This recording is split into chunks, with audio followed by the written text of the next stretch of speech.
au Sénégal.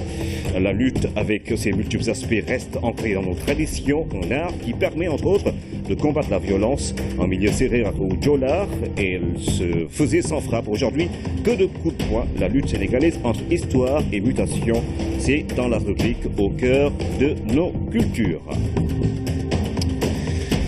Bonsoir à tous et bienvenue en tournée économique à vocation agricole dans la région de Kaolack-Kaffrine également et la région de Tambacounda. Le président Macky Sall a inauguré aujourd'hui le forage de Saré-Bamol. L'ouvrage réalisé par le PUDC va permettre d'améliorer le système d'alimentation en eau de 5 villages. Dans le même sillage, le chef de l'État a lancé les travaux d'électrification de Diala-Koro à Tambacounda. Le reportage d'Omar Ning. Dans le Sénégal profond, le président Macky Sall met en exergue son souci permanent d'un développement inclusif et solidaire. À Saré-Bamol, c'est un résultat concret qui est visible.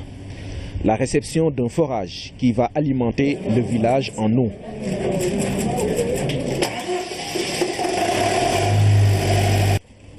La manœuvre du chef de l'État est symbolique, le résultat éloquent. L'eau coule au grand bonheur des populations.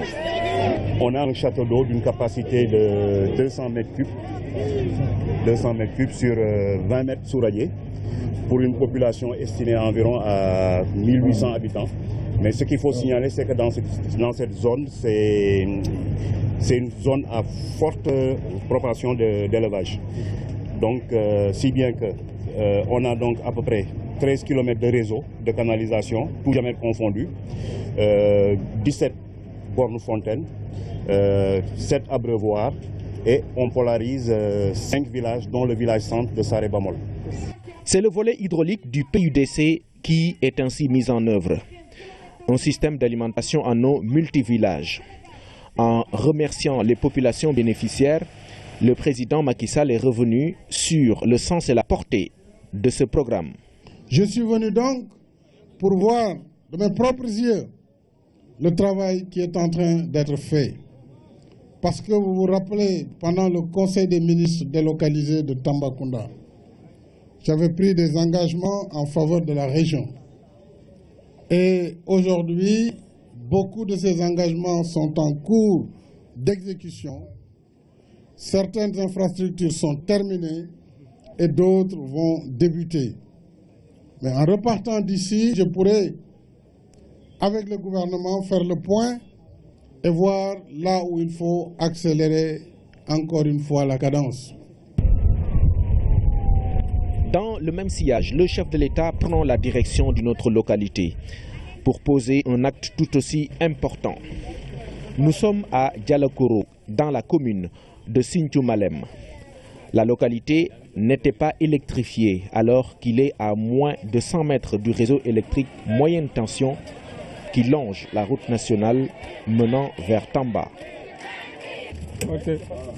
Le président de la République met en service l'installation réalisée dans le cadre du volet électrification rurale du PUDC. Un raccordement qui va soulager les 1500 habitants qui ont exprimé toute leur gratitude et leur reconnaissance au président Macky Sall.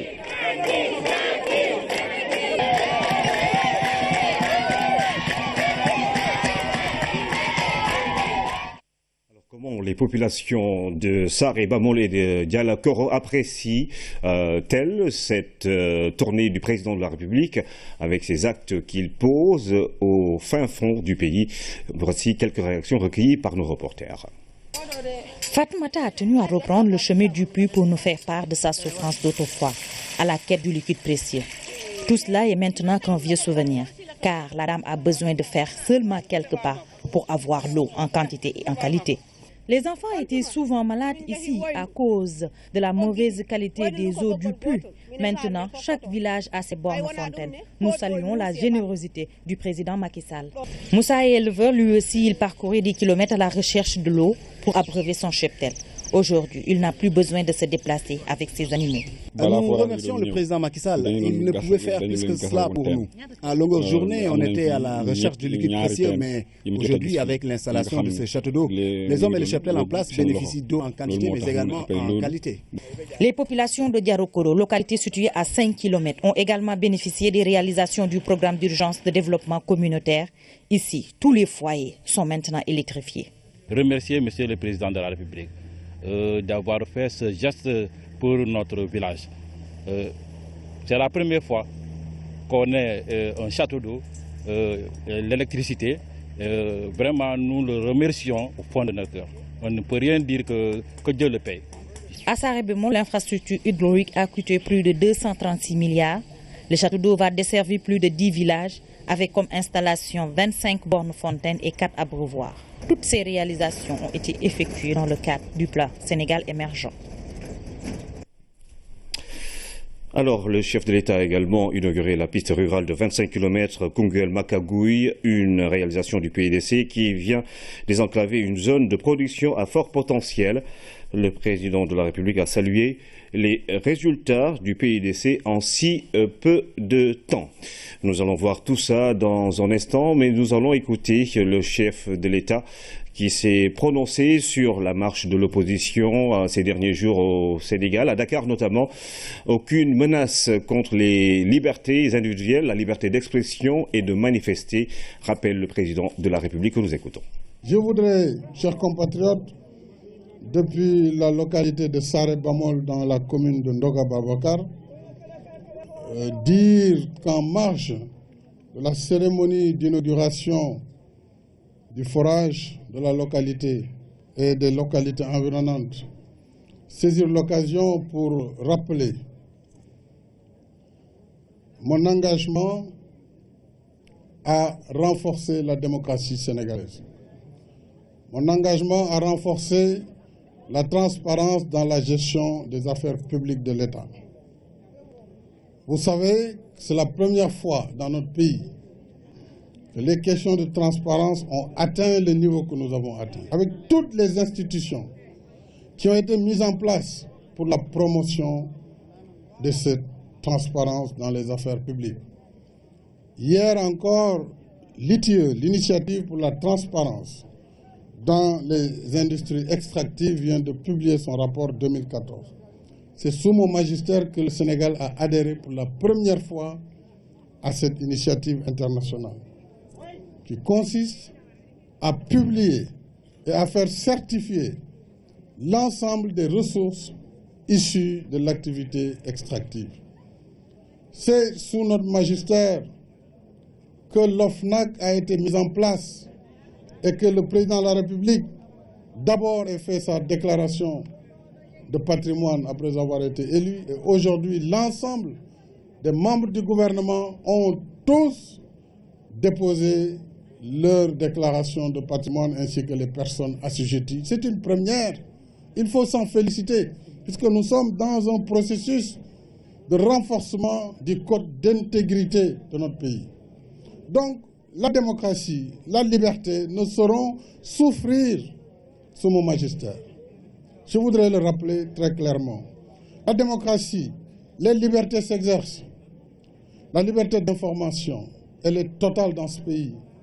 Aucun Sénégalais, en tout cas de bonne foi, ne peut dire que la presse est bâillonnée ou qu'il y a une quelconque tentative d'entraver cette liberté fondamentale. La liberté de marché, elle est aussi garantie, mais elle est encadrée. Il faut simplement que les acteurs qui sont en jeu puissent dialoguer avec les autorités administratives pour s'accorder sur les conditions de lieu, de temps où ces manifestations doivent être organisées. Je pense qu'il y a eu un quiproquo, un malentendu, certainement à l'avenir. Tous veilleront à ce que il y ait cet accord avant l'organisation de manifestations de cette nature, afin que les gens puissent librement exercer ce droit citoyen, mais dans l'ordre et la discipline. Toujours dans le cadre de sa tournée, le chef de l'État a également inauguré la piste rurale de 25 km entre Koungheul et Makagouy, une réalisation du PUDC qui vient désenclaver une zone de production à fort potentiel. Le président de la République a salué les résultats du PUDC en si peu de temps. Aboubakry Kane. Une forte mobilisation à Koungheul pour saluer l'arrivée du président de la République.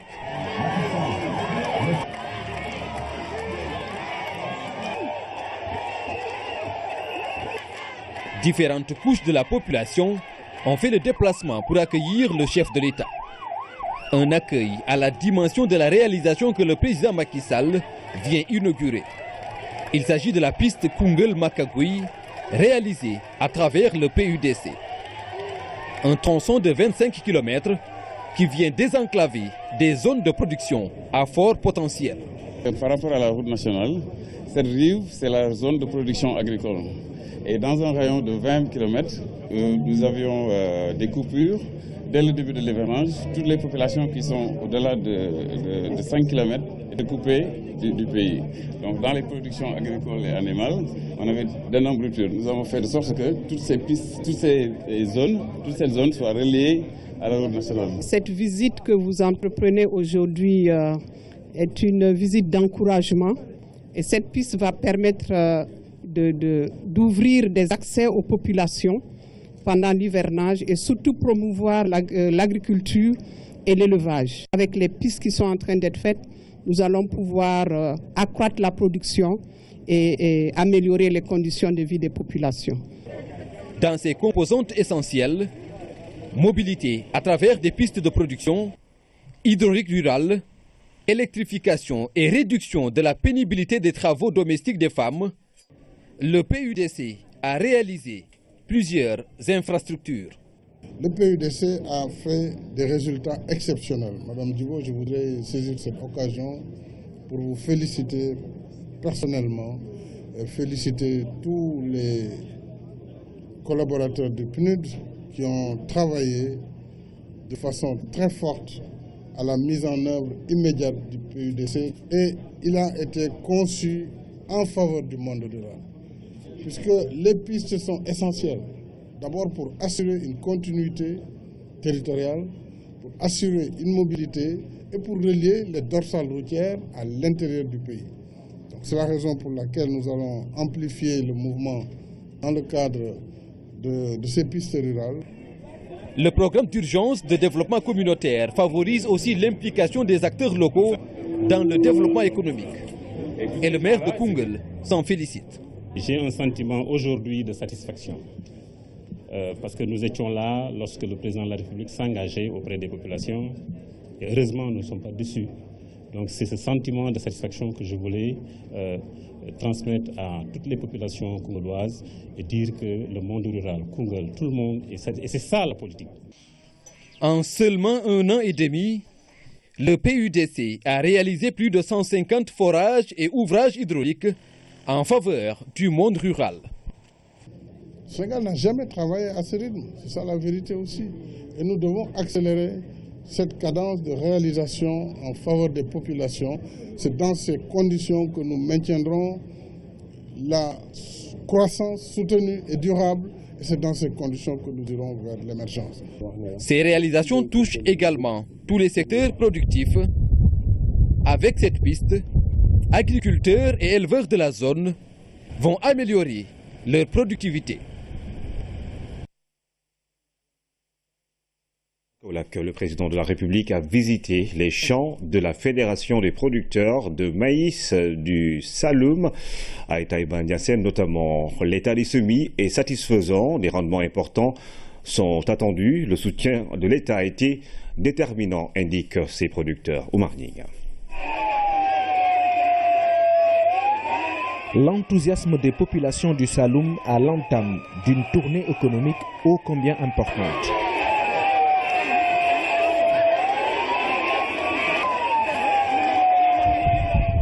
Première étape, Taïba Ndiassane. Nous sommes ici sur les sites de la Fédération des producteurs de maïs du Saloum. Le chef de l'État découvre les différentes variétés de production. Elles vont de l'arachide au maïs en passant par le mil ou encore le riz. C'est la 33. Voilà. Ça, donc c'est l'arachide. Ah, ça c'est le noflaï, hein? C'est le noflaï. Ça c'est du maïs blanc. C'est du maïs blanc, c'est la variété Obatampa. Obatampa. Oui, on appelle ça. Voilà. Ah ouais. Oui, c'est recherche. Recherche, hein? Oui, c'est le produit d'arachide, président. Mais il y aurait aussi un rendement potentiel. Un potentiel. Ça aussi, c'est la variété Swan. On appelle Swan. Swan, on appelle ça en Wolof. Ici, on a une pluviométrie de quel ordre? On est dans les îles de 800 mm. On est dans les îles de 800 mm. 800, c'est bon. Oui, c'est bon. En plein champ, le président de la République a l'occasion de tester la production d'arachide attendue. Elle devrait, cette production, tourner autour de 524 000 tonnes. Des résultats obtenus grâce à un soutien conséquent du gouvernement du Sénégal. Merci le président de la République. Merci le gouvernement sénégal. Nous sommes contents, nous sommes contents. Sur ces champs en maturation, il y a aussi le maïs. Les estimations tournent autour de 12 000 tonnes sur les 5 099 hectares emblavés. Dans cette production globale, il y a la main de ces braves productrices qui évoquent les mêmes raisons, c'est-à-dire une présence de l'État à leur côté. Elles ont tout de même demandé au chef de l'État un accès plus facile à la terre. Une doléance que le président de la République a notée avec beaucoup d'intérêt. Taïba Niassène, c'est le lieu de naissance de Baye Niass. Avant de quitter la cité, le président Macky Sall a rencontré la famille de Cheikh al-Islam. Au-delà d'une communion avec les populations, prière et bénédiction de Cheikh Mahi Niass, représentant et petit frère du Khalif. Après Taïba Niassène, le cortège du président de la République a pris la direction de Tanda Mboudaï, une autre localité où la culture de l'arachide va bientôt porter ses fruits. Ici, on attend 37 tonnes sur les 25 hectares occupés par Fanding Ndiaye. Le producteur qui accueille le chef de l'État s'est réjoui des dispositions prises par le gouvernement, notamment la subvention des tracteurs. Le président Macky Sall l'a félicité pour sa contribution à la transformation d'un secteur qui tire notre croissance. C'est d'ailleurs toute la pertinence de cette démarche d'écoute et d'échange du chef de l'État. Le président Macky Sall dans les champs du Salomé du Ndoukoumane. Donc, ce mardi, le président de la République a visité un périmètre agricole dans le département de Kaffrine, 114 hectares, où différentes spéculations sont exploitées par un disciple de Baye Niass. Aboubakri Kane. Braver la chaleur et les pistes rurales pour aller au contact des paysans. Une gestion de proximité à travers laquelle le président de la République inscrit sa démarche. À Toun Mosquée, dans la commune de Kahi, le chef de l'État a visité les périmètres de Baye Damka. Le guide religieux exploite ici 140 hectares, 55 d'arachides, 42 000, 10 de maïs, mais aussi du sésame et du riz de plateau.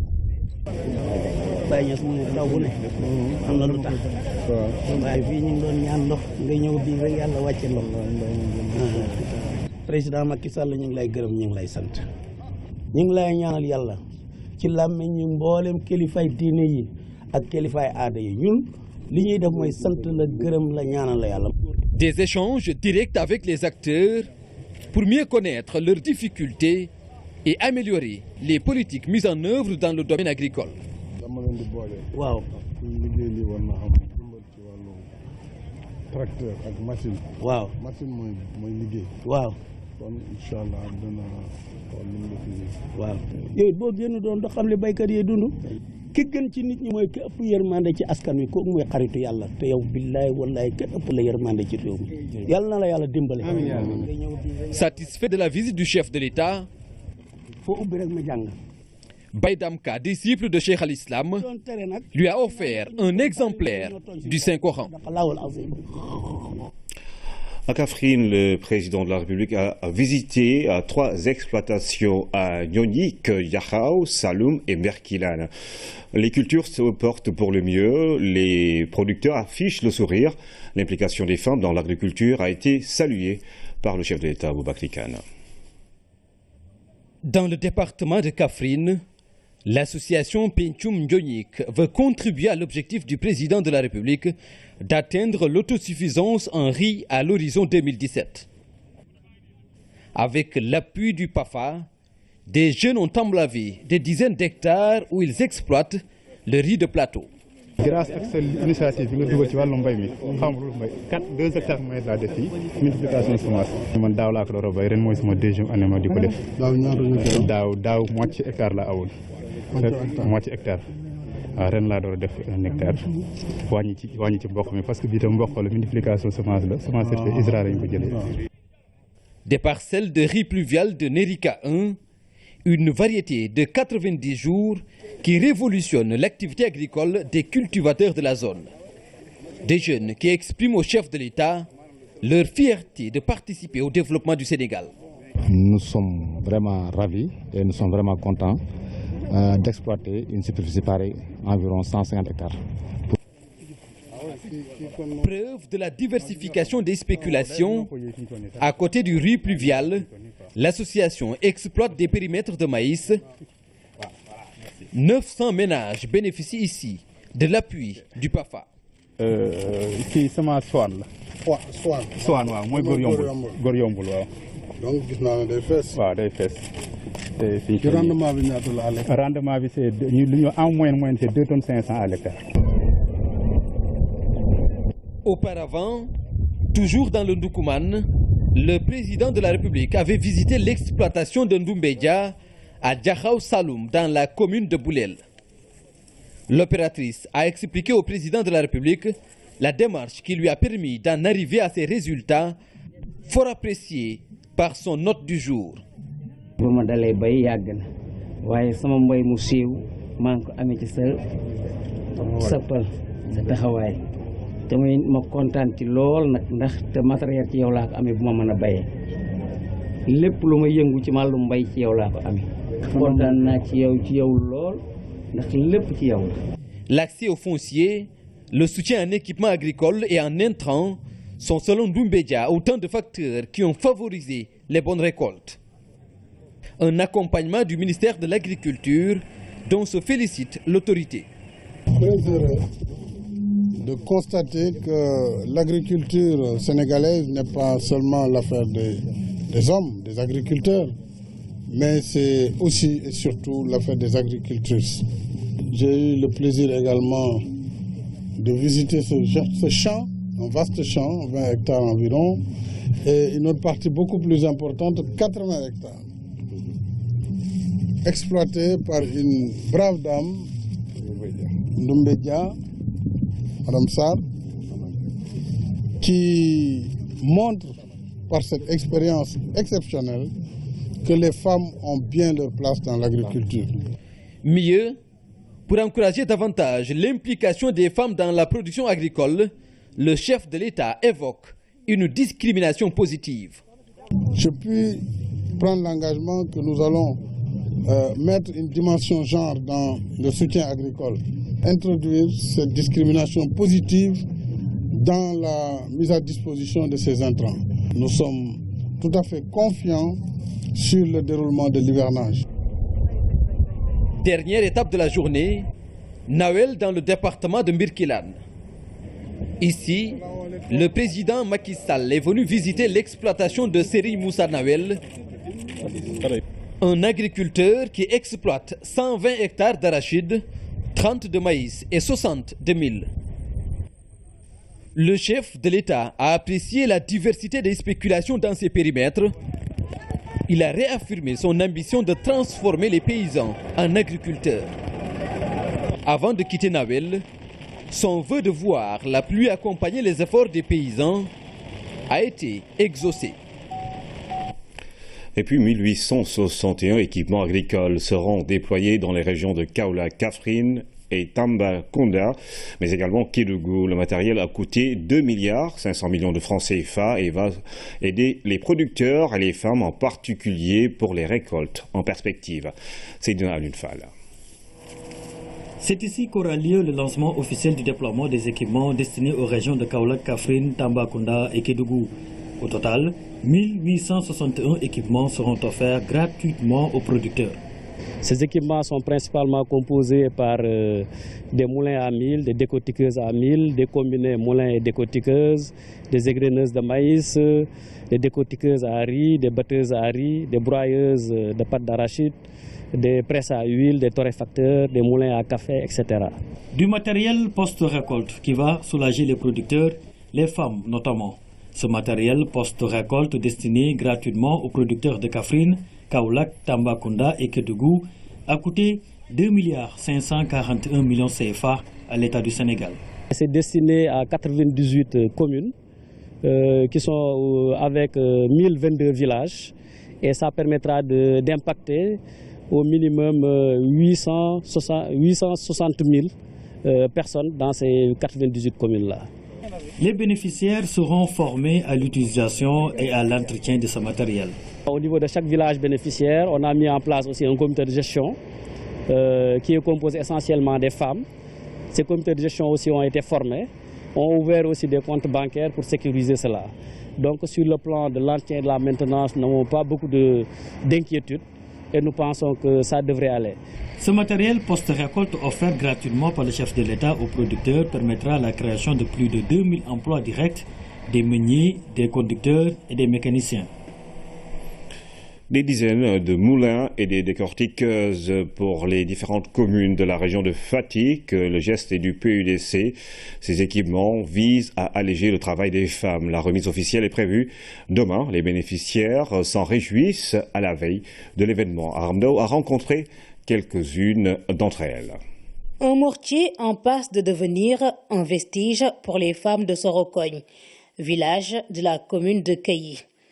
Voici ce qui leur remplace aujourd'hui, 2 moulins qui vont leur faciliter grandement la tâche. C'est une décortiqueuse à mil et un moulin. Avant, on se fatiguait à moudre nous-mêmes le mil avec le mortier. Le président de la République nous soulage vraiment aujourd'hui. C'est une grande première pour tout le village.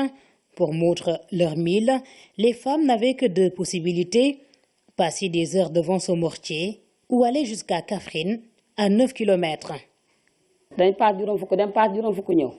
Le transport à Kaffrine nous coûtait 500 francs aller-retour.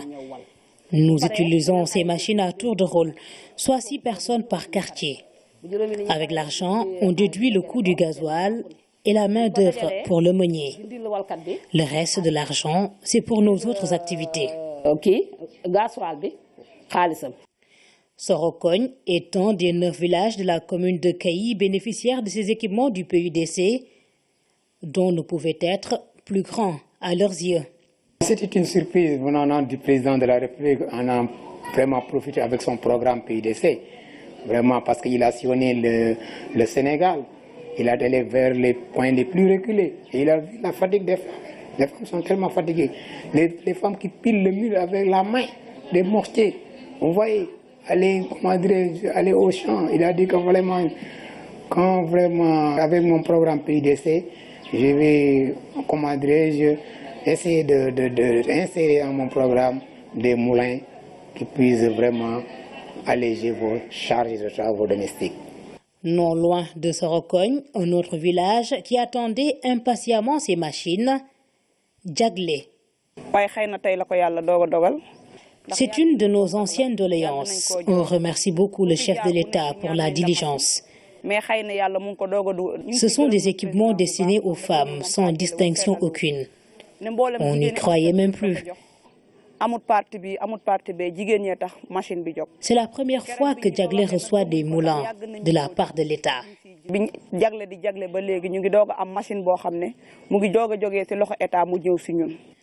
Chaque commune de Kaffrine a eu son lot d'équipements, des moulins à mil, des décortiqueuses, presses à huile, de vieilles doléances de ces femmes de Kaffrine, région fortement agricole. D'autres temps forts de cette tournée du président Macky Sall à Kaolack, Kaffrine et Tambacounda dans nos prochaines éditions. Cambérène, Parcelles Assainies et Guédiawaye, 3 localités de la banlieue dakaroise où le programme spécial à des sites religieux est mis en œuvre. Plus de 682 millions pour la construction de la résidence du Khalif général des Layènes à Cambérène et 20 millions alloués à la réfection de l'église des Parcelles Assainies à Guédiawaye. Les travaux de construction de la grande mosquée ont démarré à Aboubakry Kane. Cambérène, village traditionnel lébou, au lieu de la communauté layène. Dans le programme de modernisation des cités religieuses du chef de l'État, il est prévu ici la construction d'une résidence en R+2 de 750 mètres carrés pour les 2 premiers niveaux et 233 mètres carrés pour le 2e étage avec une terrasse accessible. Le tout pour plus de 682 millions de francs CFA. Sur une surface de plus de 3000 mètres carrés, les travaux se déroule en 2 phases. La première phase consiste d'une résidence R+2 de 908,57 m², et les blocs sanitaires, 3 hommes-dames, cuisine et office de 147,72 m². Pour les travaux de réalisation, nous sommes à 90% pour la réalisation du gros œuvre. Pour le second œuvre, nous avons commencé le travail à l'atelier des menuiseries bois, l'ensemble des portes sur ce chantier, et 80% de pose des pré-cadres et une première couche d'impression pour la peinture. Dans 3 mois, on doit terminer le chantier, Inch'Allah. Cambérène reçoit chaque année des milliers de fidèles à l'occasion de l'appel du Mahdi. La volonté du chef de l'État d'offrir aux cités religieuses des infrastructures de qualité est saluée par la famille de Seydina Limamou Laye. Je pense que cette initiative apportera, peut-être à long terme, à la promotion du tourisme religieux.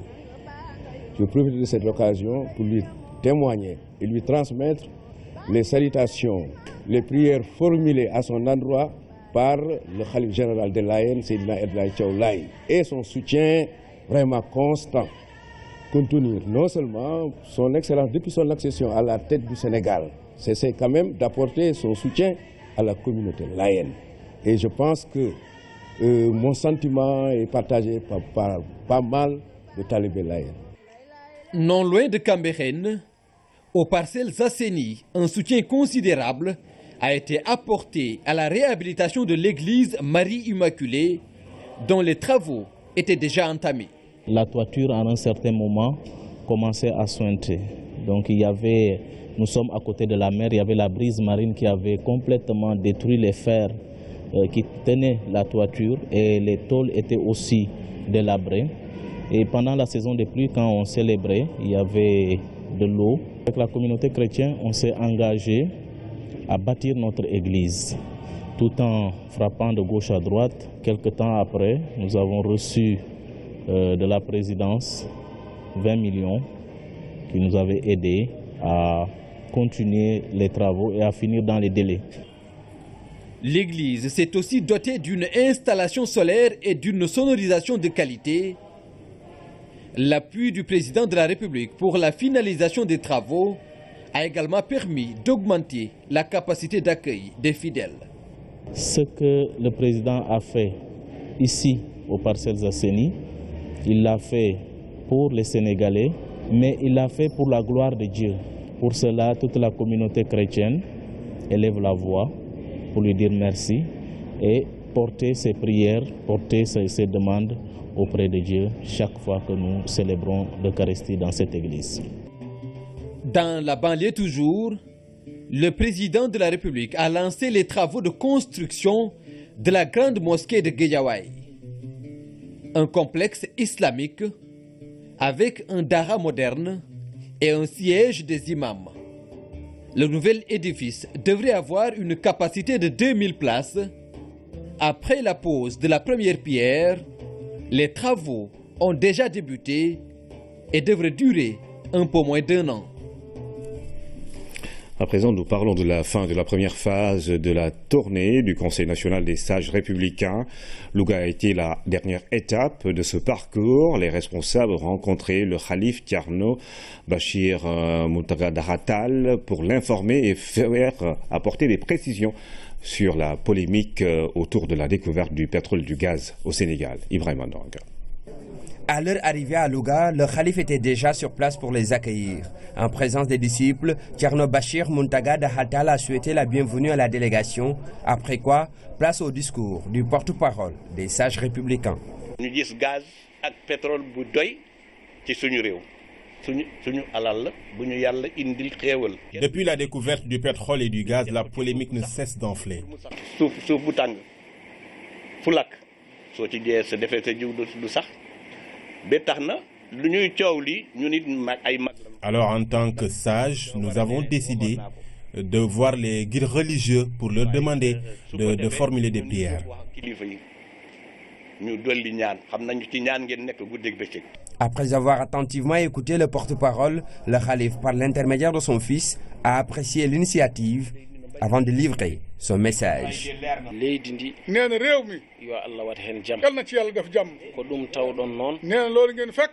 Nous prions pour que la paix demeure au Sénégal.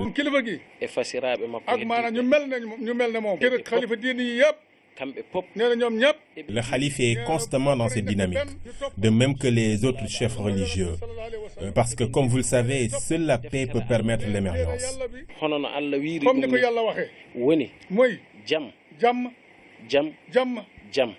Louga est la dernière étape de la première phase de la tournée du Conseil national des sages républicains. Une deuxième phase est prévue dans les prochains jours, avec toujours le même objectif, aller à la rencontre des guides religieux du Sénégal. Nous parlons de l'autre actualité du jour. 2 ans après l'entrée en vigueur de la loi sur la baisse du prix du loyer, c'est le temps de l'évaluation. L'ensemble des acteurs impliqués dans son application ont été conviés en séminaire sur l'application justement de cette décision du chef de l'État prise le 22 janvier 2014. Alsan Djedjo. On se le rappelle, c'était le 22 janvier 2014. La loi 2014-03 portant baisse du prix du loyer, non calculé souvent à la surface corrigée, venait d'être votée. Cet acte posé par le législateur sénégalais est une réponse par la loi et le règlement à la surenchère que connaissent le foncier et l'immobilier avec son corollaire, la flambée des pratiques spéculatives du prix du loyer à Dakar où sévit une pénurie d'offres de logement. Cette loi sur la baisse du loyer traduit la volonté du président Macky Sall d'alléger le coût de la vie pour nos compatriotes. Donc c'est une loi qui va dans le sens de l'amélioration du pouvoir d'achat des Sénégalaises et des Sénégalais. Après la baisse sur les prix des denrées, la baisse sur la fiscalité des salaires, cette loi venait compléter un ensemble de dispositifs d'amélioration du pouvoir d'achat de nos compatriotes. Il est important de le rappeler. C'est une volonté politique forte parce qu'il faut rappeler que beaucoup de gouvernements ont essayé de baisser le loyer mais n'y sont pas parvenus. Et je crois qu'il faut rappeler qu'il y a une très forte volonté du chef de l'État, non seulement d'initier cette loi, mais aujourd'hui, il nous a également instruit que nous puissions regarder avec les acteurs les voies et moyens pour améliorer justement cette loi.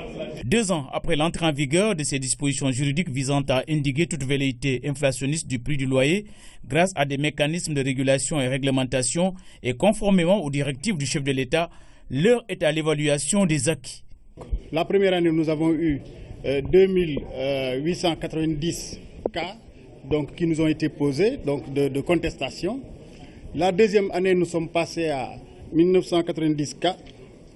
Et donc, au fur et à mesure, et actuellement cette année, nous sommes à un peu plus de 800 cas donc de contestation. Cela veut dire qu'entre 2014 et maintenant, le taux de baisse de ces contestations est supérieur à 60%. Cela veut dire qu'au fur et à mesure, donc, les bailleurs sont en train de se ranger. La première année, les bailleurs disaient « nous faisons une surface corrigée pour maintenir les prix des loyers ». Sur les 998 cas que nous avons reçus, les 998 locataires ont eu gain de cause sur les bailleurs. Ce qui a fait que l'année suivante, ce problème de surface corrigée était évacué par les bailleurs et ils ont commencé à essayer de vous donner ce qu'on appelle des congés. Or, les congés sont très réglementés et c'est extrêmement difficile de les appliquer. En sa qualité de président de la Commission nationale sur la baisse du prix du loyer, le professeur Ibader Thiam, député à l'Assemblée nationale, engagé dans la bataille pour une meilleure prise en charge de la question de la cherté du loyer, a dit toute sa satisfaction des résultats obtenus et s'est félicité de la volonté politique du chef de l'État. De cette session d'évaluation exhaustive de la mesure de baisse du prix du loyer, il est attendu, entre autres, un réexamen du cadre juridique, un diagnostic du secteur des activités de promotion, de transactions et de gestion immobilière. S'y ajoutent, selon le ministre en charge du commerce, maître d'œuvre, d'autres approches de prise en charge innovantes.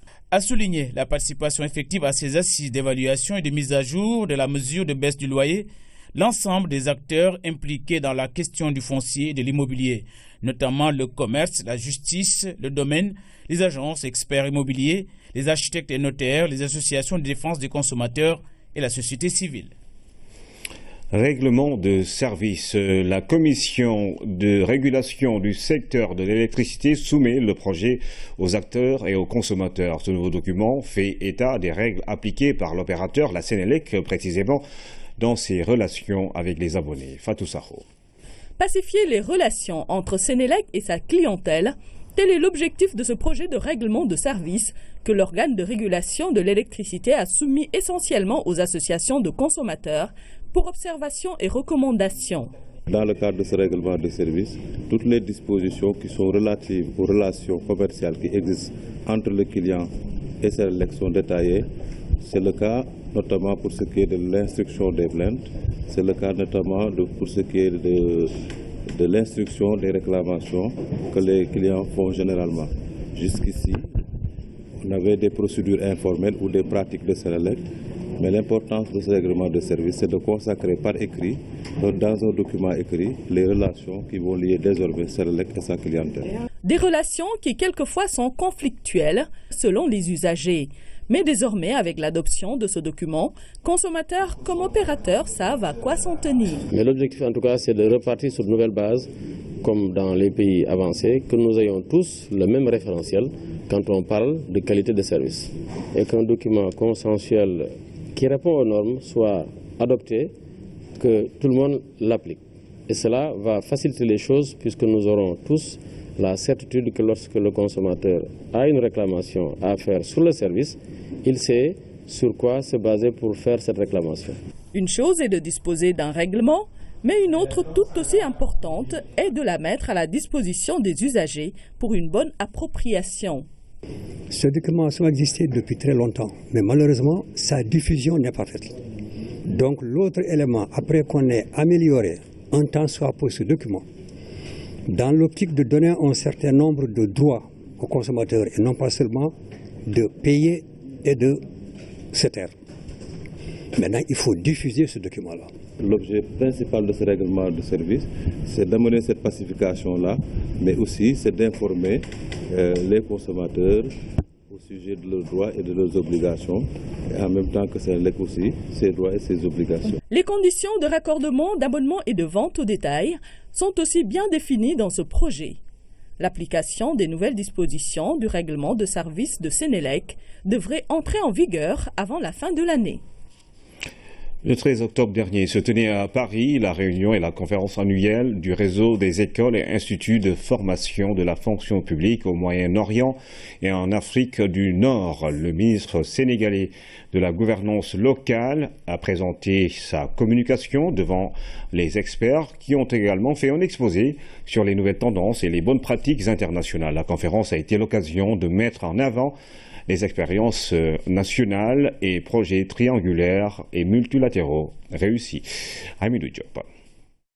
Invité à un panel ministériel dont la réflexion tourne autour des défis et enjeux inédits de gouvernance, fragilité et développement durable, Abdoulaye Diouf Sarr a valorisé la politique du chef de l'État dans sa vision d'un Sénégal émergent. Les enjeux politiques, économiques et sociaux auxquels notre pays fait face ainsi que les risques et perspectives d'avenir ont été largement soutenus par le ministre de la Gouvernance locale, du Développement et de l'Aménagement du territoire. L'intersyndicale des travailleurs des collectivités territoriales apprécie et insiste sur le poids des ressources humaines pour une réussite de notre politique de décentralisation. qui parle de collectivité locale vente aujourd'hui l'expérience du Sénégal parlant de l'acte 3, où il est question de territorialiser les politiques publiques, il est question de communalisation universelle, mais je pense que le ministre l'a dit d'ailleurs, le ministre sénégalais de la gouvernance locale, en disant que la composante de ressources humaines est fondamentale dans ce que nous voulons faire. Aujourd'hui, les communes ont besoin d'experts, ont besoin de techniciens. Il va falloir vraiment recruter, former, n'est-ce pas, capaciter les travailleurs pour que nous puissions prendre en charge la question du développement urbain, la question de l'environnement, les questions de l'éducation, les questions de la santé. Donc je pense que tout cela vont revenir aux collectivités locales, puisque une dizaine de compétences sont déjà transférées au niveau des collectivités locales. Donc il faut qu'il y ait des ressources humaines capables, n'est-ce pas, de prendre tout cela en charge. Le secrétaire d'État chargé du développement et à la francophonie auprès du ministre des Affaires étrangères et du développement international en France, ministre André Valigny, plaide pour une formation des ressources humaines avec un rôle important dévolu au territoire. Les territoires demandent à être plus associés à la vie nationale. Il faut que les territoires reçoivent des compétences supplémentaires partout. Cette règle, elle est vraie partout. Comme j'ai coutume de le dire, de près, on se comprend mieux. Et plus près, on agit mieux aussi. Donc il faut faire confiance aux élus locaux, aux collectivités locales. Il faut que l'État se recentre, si j'ose dire, sur ses compétences régaliennes. Dans la nouvelle option du gouvernement sénégalais de territorialisation des politiques publiques, les collectivités territoriales auront un rôle essentiel de pilotage, de mise en œuvre et de suivi-évaluation, avertit Abdoulaye Diouf Sarr, d'où l'enjeu d'asseoir une fonction publique performante. Il faut absolument outiller la fonction publique locale, lui donner effectivement les arguments pour que le jeu du développement se passe au niveau du territoire. Donc l'État va continuer à jouer son rôle de régulation, son rôle régalien, mais fondamentalement, au plan de la dynamique économique et sociale, le territoire sera au centre du jeu de développement. Cela veut dire simplement que la fonction publique locale est là devant nous, devant être le principe. Et l'exception sera certainement la fonction publique d'État. C'est pourquoi il faut dès maintenant effectivement outiller cette fonction publique locale, lui donner un cadre institutionnel, mais aussi lui donner les arguments en termes de formation et de capacitation pour prendre en charge cet avenir. Abdoulaye Diouf Sarr a saisi cette opportunité pour informer sur l'enjeu de la réforme dénommée Acte 3 de la décentralisation qui articule la gouvernance à l'aménagement du territoire et à la décentralisation dans une perspective d'une meilleure offre qualitative de services structurants essentiels aux populations de base. Rappelons que cette conférence s'inscrit au cœur de l'actualité régionale et internationale en proposant une plateforme de dialogue et de réflexion autour des défis et enjeux inédits de gouvernance, fragilité et développement durable auxquels font face plusieurs États. Notre pays, à l'instar de la Côte d'Ivoire, a d'ores et déjà engagé la réflexion avec la France pour une intégration dans le réseau GIFT-NEMA. L'actualité à travers le monde nous mène à présent en RDC, en Allemagne, puis en Irak. Tout d'abord, un tour en Côte d'Ivoire où l'opposition appelle à manifester contre le projet de nouvelle constitution. Philomène Constance-Tiagne. Nous ne savons même pas de quoi il s'agit. En Côte d'Ivoire, l'opposition a appelé à nouveau à manifester contre le projet de constitution. C'est pour demander le retrait simple de ce projet. Le jeudi 20 octobre est la date prévue par quelques membres de l'opposition initiateurs de cette marche dite de refus de l'humiliation du peuple. Vendredi dernier, c'était l'Alliance des forces démocratiques de la Côte d'Ivoire qui avait appelé au boycott. En RDC, autorisation de report des élections par la Cour constitutionnelle en avril 2018. La requête avait été introduite le 17 septembre par le président de la commission électorale. Le motif avancé était le fait que le fichier ne serait pas prêt à temps. Après de nombreux reports, la Cour a fini par rendre sa décision et a élaboré un nouveau calendrier. Par ailleurs, un accord politique a été trouvé en RDC entre la majorité et une frange de l'opposition et la société civile. L'accord devrait être signé mardi individuellement par les quelques 300 participants au dialogue. En Allemagne, 2 morts, 2 disparus et 6 blessés graves. C'est le bilan provisoire d'un accident industriel dans le sud du pays. Une explosion hier à la mi-journée.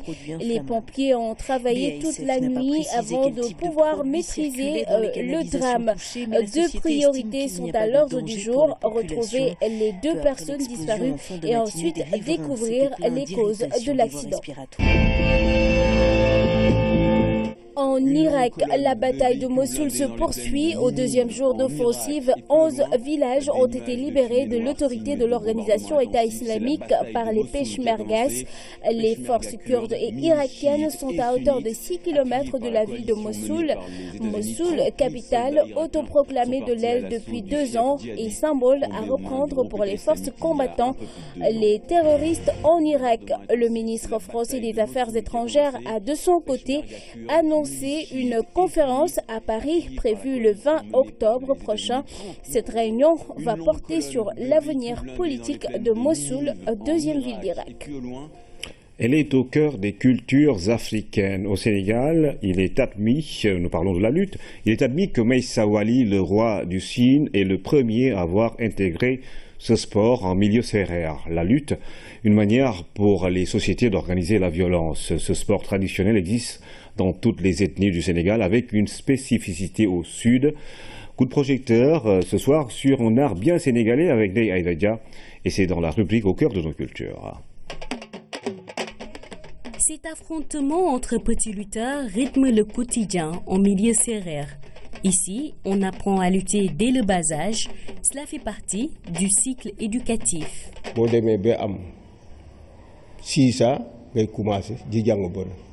Au village, entre 6 et 12 ans, tous les petits s'essayaient à la lutte. Lorsqu'on devenait adolescent, on regroupait tout le monde pour désigner le plus jeune champion du village.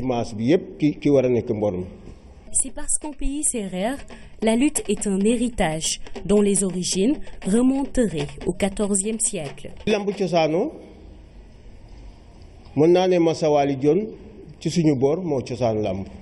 Meissa Wali est celui qui a intégré la lutte en milieu sérère.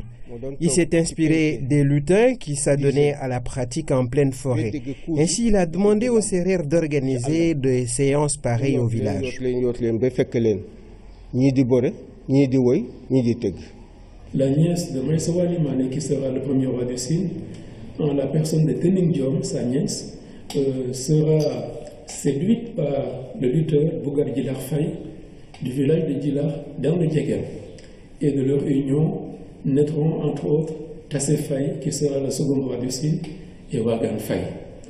Ça veut dire que si déjà au milieu du XIVe siècle, les tournois de lutte sont organisés, cette activité est au cœur du système éducatif chez les Sérères. Exercice formateur, la lutte avait un enjeu social dans les villages où des séances étaient organisées après les récoltes. Après les récoltes, les greniers étaient remplis. On organisait des tournois intervillages. C'était une grande fête. Ces lutteurs le faisaient plus pour le plaisir que pour l'argent. C'est dire donc que la lutte a connu beaucoup d'évolutions. Les villages ont été remplacés par les écuries et beaucoup de jeunes s'y intéressent du fait des gros cachets. Mais plus encore, la forme a totalement changé au fil des siècles. La lutte traditionnelle, en tout cas chez les Sérères, était sans frappe.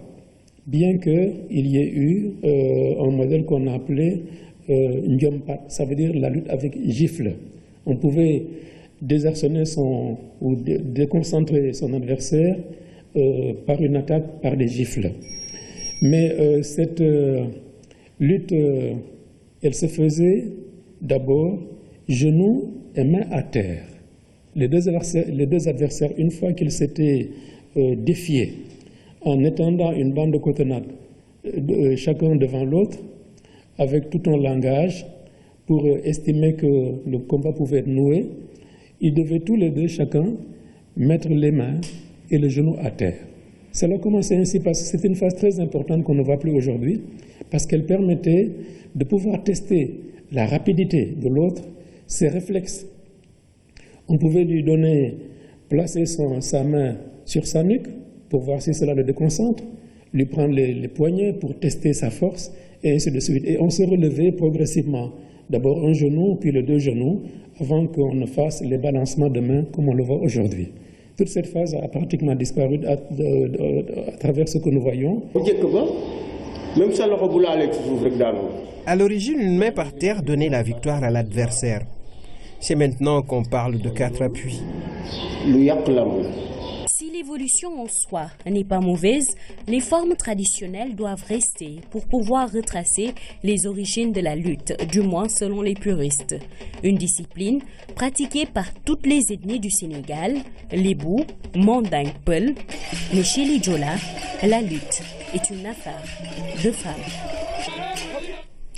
Après la rubrique au cœur de nos cultures, retour à Ndiafat, une des communes de Kaolack qui va bénéficier d'un lot important de matériel agricole et d'allègement dans le cadre du PUDC. Le chef de l'État va procéder à la cérémonie de remise demain. Claire Diop.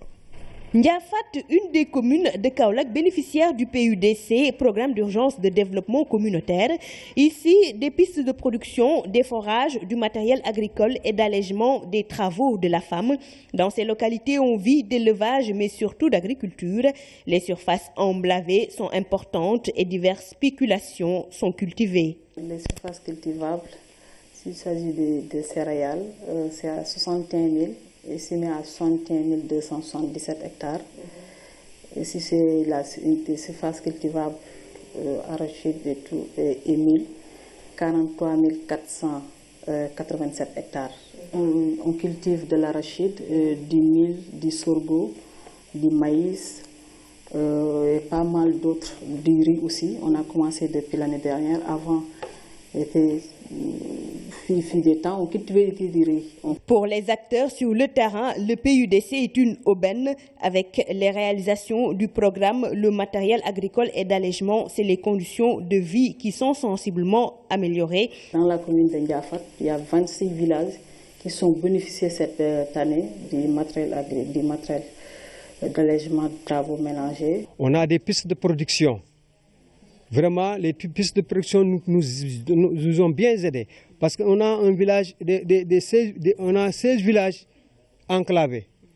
La zone qu'on dit Wallader, ce sont 16 villages enclavés qui ne pouvaient même pas sortir leur récolte, vraiment leur culture, pour le vendre dans les marchés hebdomadaires ou dans les marchés centraux comme Kaolack, Passy et autres marchés du pays. Mais actuellement, à l'heure actuelle, vraiment, on est satisfait. On est très satisfait parce que aussi il y avait beaucoup de femmes qui mouraient lorsque elles voudraient mettre un bébé en vie. Vraiment, elles mouraient de problèmes. Mais actuellement, vraiment, on est satisfait parce qu'on vient à l'heure à l'hôpital et il y a des hôpitaux aussi, du moins des postes de santé qui sont à l'intérieur de cette zone. Les femmes s'organisent et les produits sont transformés sur place. Notre mouvement, c'est un réseau qui renferme 60 groupements, dont chacun a plus de 70 membres. C'est créé depuis 3 ans. Les activités sont diverses. On fait de l'agriculture, précisément du maraîchage.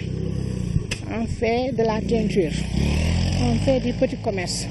Nous faisons du microfinance avec Cori Microfinance. Madame le maire nous a déjà promis 3 moulins. 2 moulins à pâte d'arachide et 1 moulin pour une presse d'huile.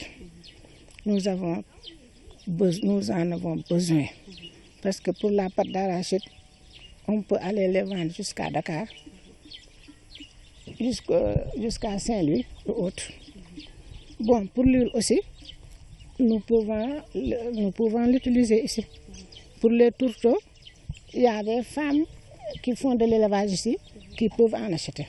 Parce que la pâte d'arachide, on le vend maintenant, jusqu'à Dakar, jusqu'à Saint-Louis. Bon, pour les tourteaux aussi, nous avons ici des éleveurs qui peuvent l'acheter. Et ils vont jusqu'à Kaolack pour acheter les tourteaux. Ils vont toujours à Berkeley pour acheter du tourteau.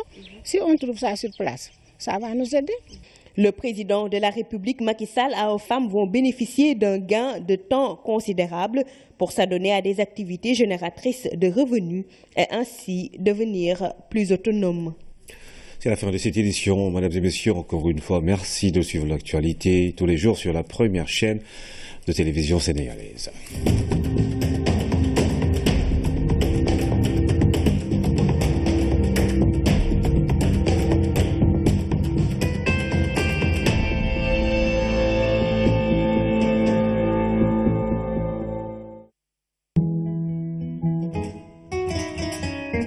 La météo vous est offerte par Bank of Africa.